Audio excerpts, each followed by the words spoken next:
Well, good morning. Welcome. Thanks for being here today.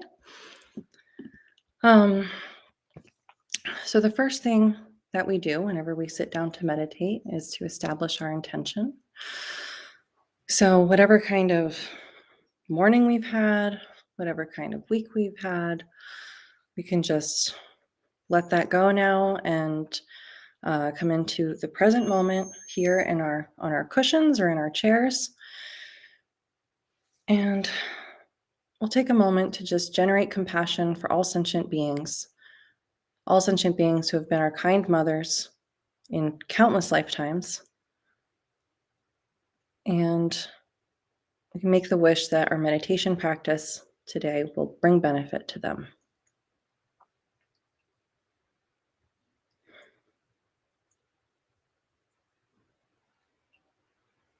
Make the wish that we will be able to free them from suffering.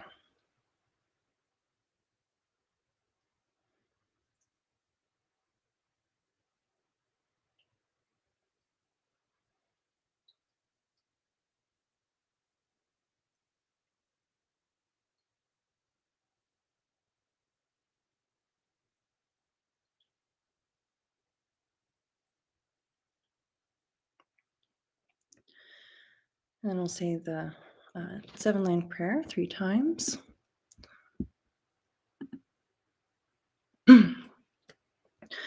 Om Organ Yogi Num Jansam Pemage Sardompola Yatsen Chogi Ngorubne Pema Jongne Jesura Kordu Kandro Mangpogor Ketki Jesu Dak Druki Jinji Lok Chir Shek Suso Guru Padma Siddhi Home Organ Yogi Num Jansam Pemage Sardompola Yatsen Chogi Ngodrubne Pema Jongne Jesurak Kordu Kandro Mangpogor Ketki Jesu Dak Druki Jinji Lok Chir Shek Suso Guru Pema Siddhi Home Organ Yogi Num Jansam Pemage Sardompola Yatsen Chogi Ngodrubne Pema Jongne Jesurak Kordu Kandro Mangpogor Ketki Jesu Dak Druki Jinji Lok Chir Shek Suso Guru Padma Siddhi Home.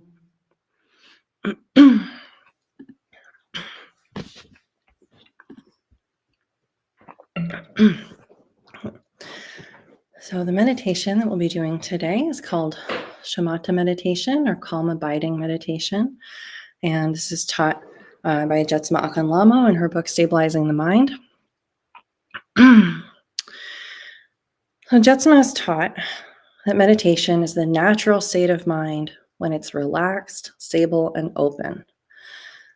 And wouldn't it be nice to have that state of mind, relaxed, stable, and open? Because that is not my experience of my mind most of the time. I was thinking, if you want to know if your mind is relaxed, stable, and open, you might try sharing an opinion of yours on the internet and let people tell you you're wrong and see how you react to that. Because I can tell you that happened yesterday, and I thought, I don't have any space in my mind at all. This is awful.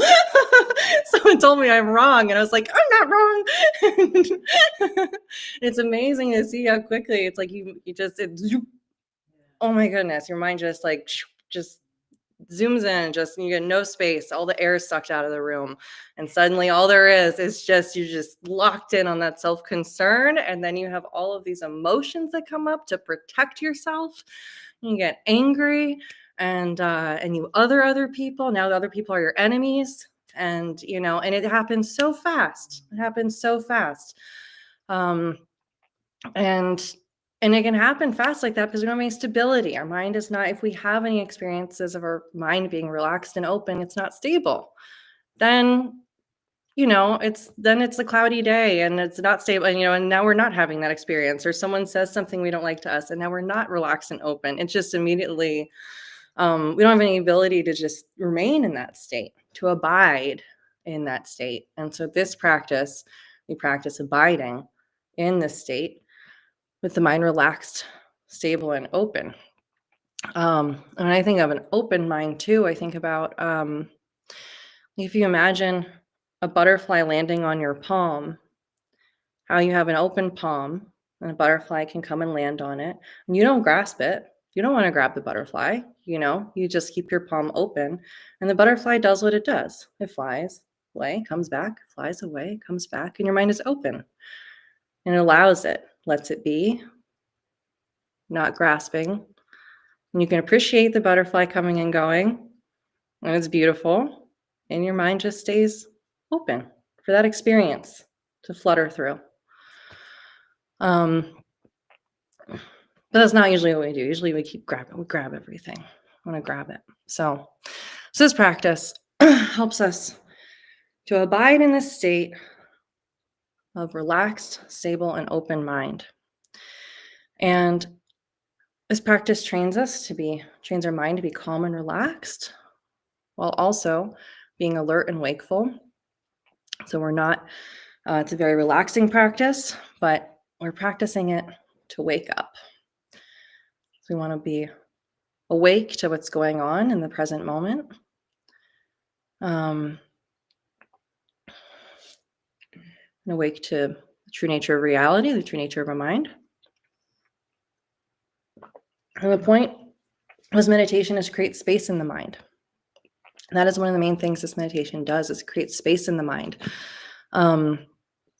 And having that space helps us to balance our emotions, and it helps us not be so reactive to all of our circumstances that we find ourselves in. So, and that little bit of space is the first step in the development of bodhicitta, the compassionate wish to free all sentient beings from suffering. So, I know when someone told me I was wrong on the internet and suddenly my entire experience collapses into this self-concern, am I thinking of freeing all sentient beings from suffering? No, I'm not. I am thinking of proving someone wrong and reacting to the circumstance out of my self-concern. There's no air in the room. There's no space for me to think of anyone else. So we have to get some space there. So we have room for more people than just ourselves in our focus of concern. We have to put some air back in the room, get some space. So this helps us develop some space in our minds. So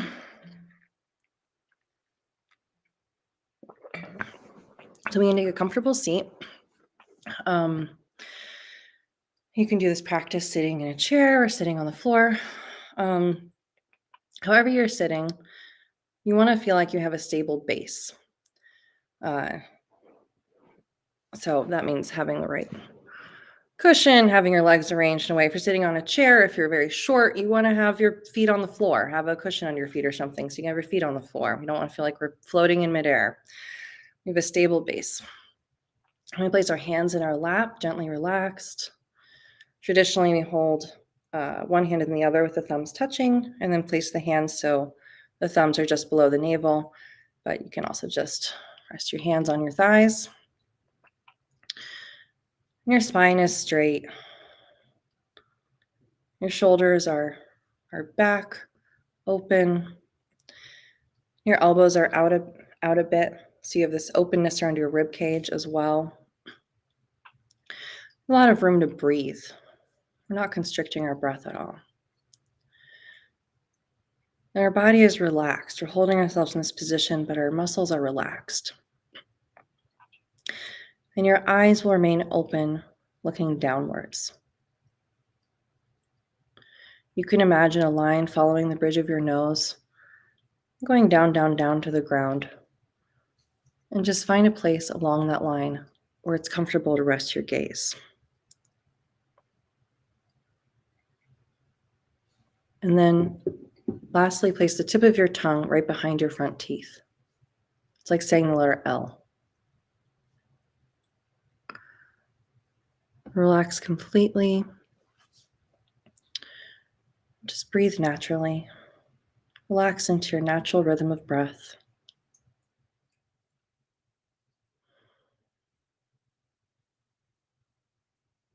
If you feel like you've forgotten how to breathe, you can just take a big out breath and let all your air out, and that'll kind of reset your breathing.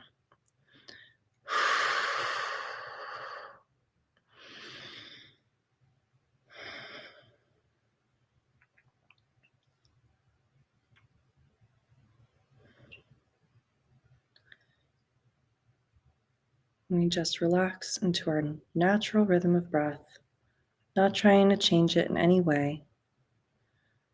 And we put the most gossamer thin attention on our breath.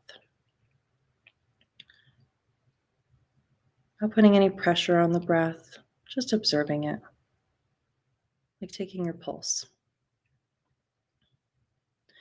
Your attention is like a feather, gently riding on the surface of your breath. When thoughts come up, just let them go like bubbles popping on the surface of a pond. Just let them pop. You don't even have to look to see what they are. And just let them go. Your meditation is not lost by hearing your thoughts, but by following them down the road. So when you find yourself following a thought, just come back to the breath. Drop it, come back to the breath.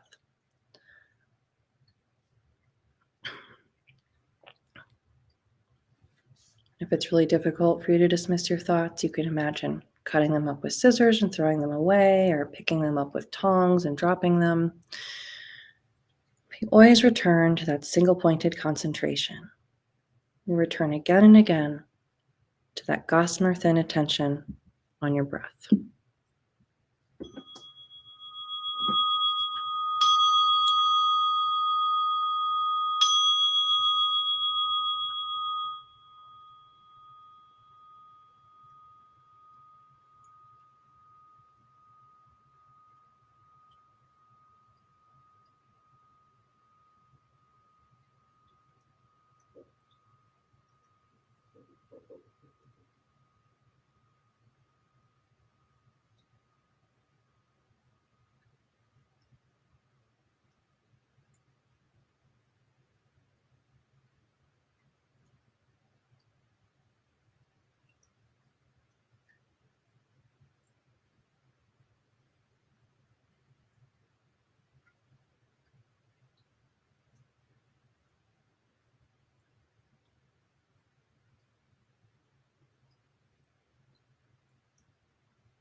It's our warm-up meditation.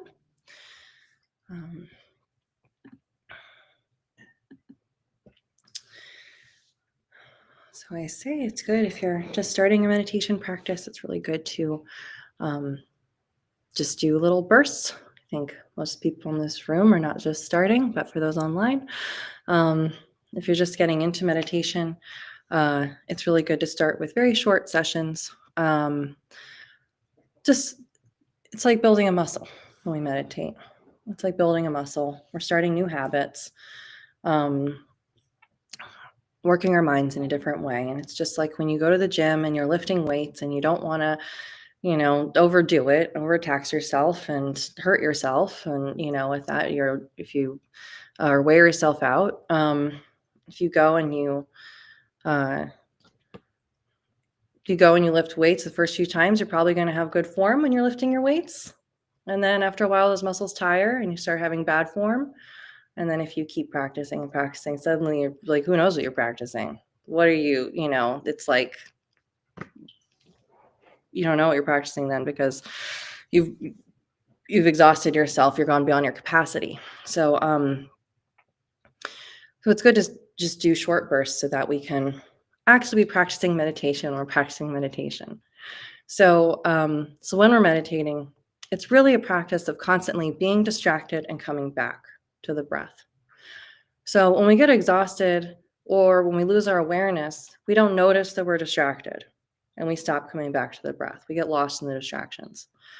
So that's when you're like, well, really, I'm just practicing thinking of my grocery list. I'm not really practicing meditation because I'm thinking of my grocery list and I am giving in to thinking of my grocery list. I'm not trying to go back to the breath. I have lost the plot here, So, so that's like you're gonna be distracted while you're meditating. That's fine, but we need to have that awareness and the effort to bring it back. Let go, come back. Let go, come back. As long as you're coming back to your breath, coming back, coming back, coming back, that's okay. We just want to. And it takes time too to even practice the awareness of noticing when you're distracted. That's building a muscle on its own too. So there's the so we're building that muscle of awareness, noticing when we've been distracted, and then the muscle of letting go to whatever that was distracted us and coming back. So these are difficult things to do because this is not our habit. It's not our habit to do either of those. It's not our habit to be very aware of what's going on in our minds. It's not our habit to be aware of what's going on. And then also we tend to cling to everything. So it's not our habit to let go. And we even have to let go of the idea of being a good meditator or being a good Buddhist or doing a good job at meditation. We let go of all of that. They're aimless.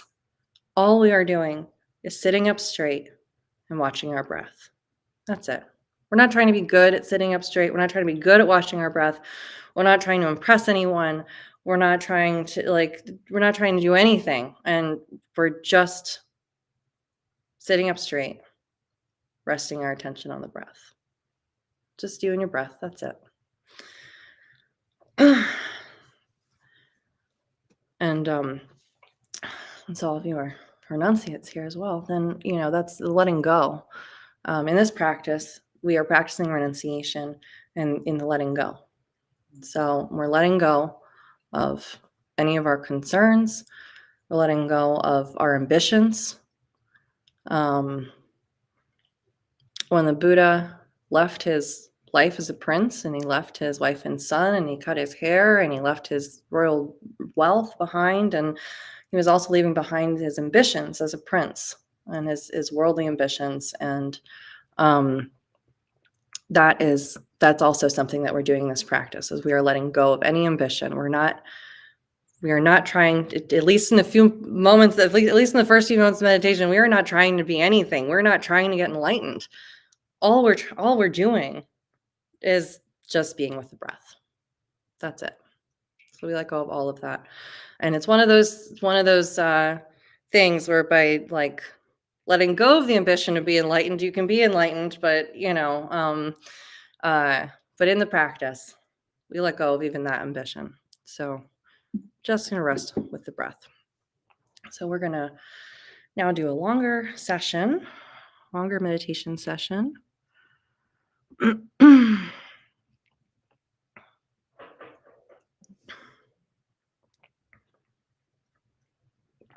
right, so we'll come back to our meditation posture. Straight back, relaxed body. Allow yourself to relax completely and breathe normally. Just breathe in your natural rhythm.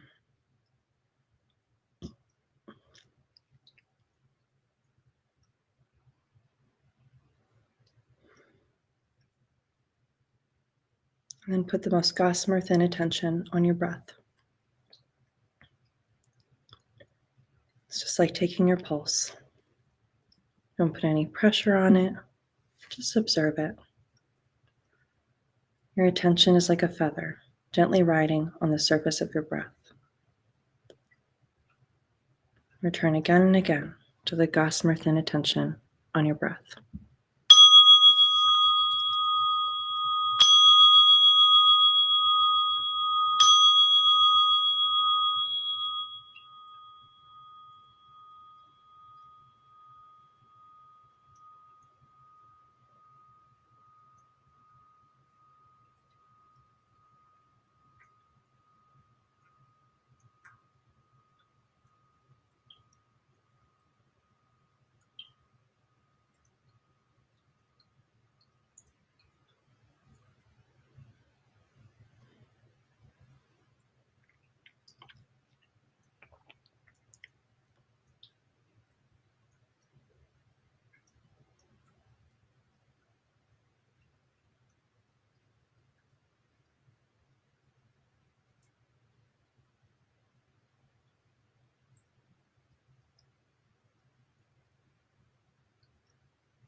Right,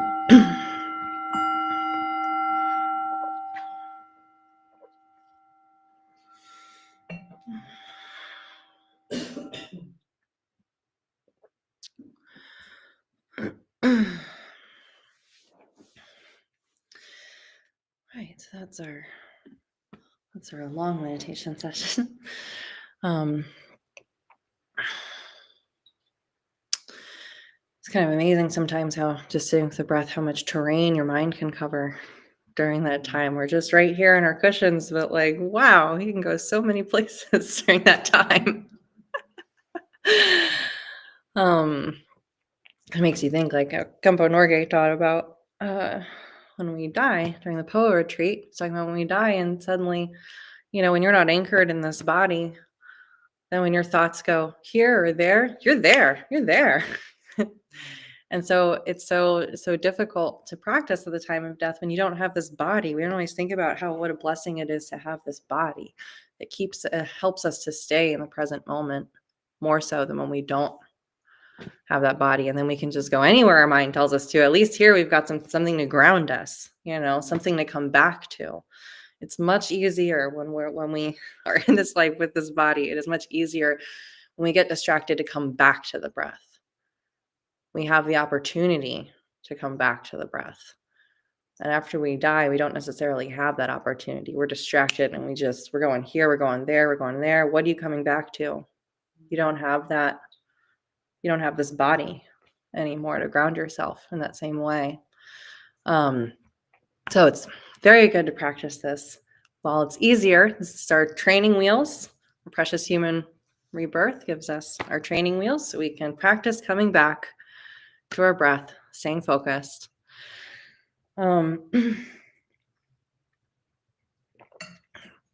also should have mentioned this at the top of the class, but this class is our meditation challenge kickoff. So the month of February, KPC is our 4th annual meditation challenge. And so for the month of February, we will be posting on our social media and YouTube and stuff. We'll be posting tips and tricks and resources to support your meditation practice. And the meditation challenge, is to practice 5 minutes a day. That's it. Just 5 minutes a day, practice meditation for the month of February. That's the challenge. There's heard somewhere, some research that you do something for 21 days in a row or 25 times in a row or something like that. And then it's then now it's a habit. Now it's a habit. It's a thing you do. So if you meditate every day for the month of February, then you'll have a habit by the end of it. So good habit. So we're going to close our session with one last little round of meditation, a very brief one.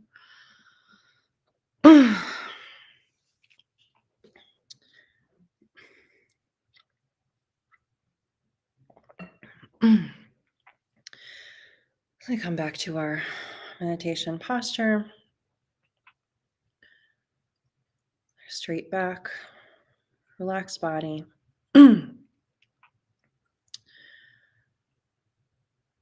Breathing naturally with the most gossamer thin attention on our breath.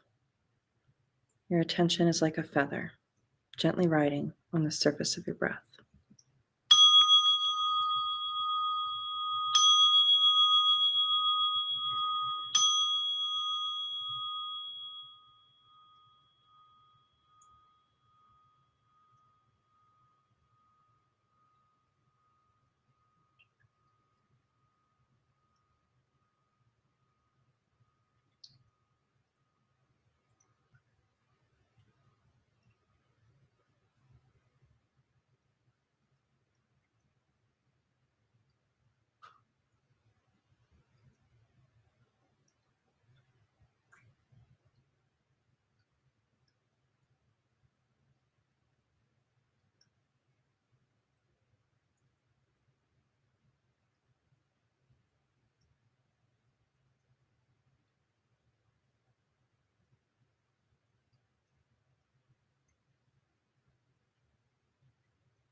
Okay.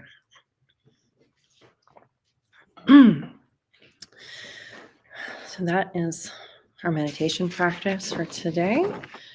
And at the end of our practice, we say our dedication prayers, because whatever virtue we have created during this practice, we now give it all away. It's not for us, it's for everybody. It's for all beings. All right. Throughout my many lives and until this moment, whatever virtue I have accomplished, including the merit generated by this practice, and all that I will ever attain, this I offer for the welfare of sentient beings. May sickness, war, famine, and suffering be decreased for every being, while their wisdom and compassion increase in this and every future life. May I clearly perceive all experiences to be as insubstantial as the dream fabric of the night, and instantly awaken to perceive the pure wisdom display in the arising of every phenomenon.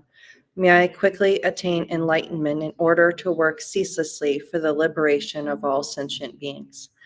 Buddhas and Bodhisattvas altogether, whatever kind of motivation you have, whatever kind of beneficial action, whatever kind of wishing prayers, whatever kind of omniscience, whatever kind of life accomplishment, whatever kind of benevolent power, and whatever kind of immense wisdom you have, similarly I, who have come in the same way to benefit beings, pray to attain these qualities.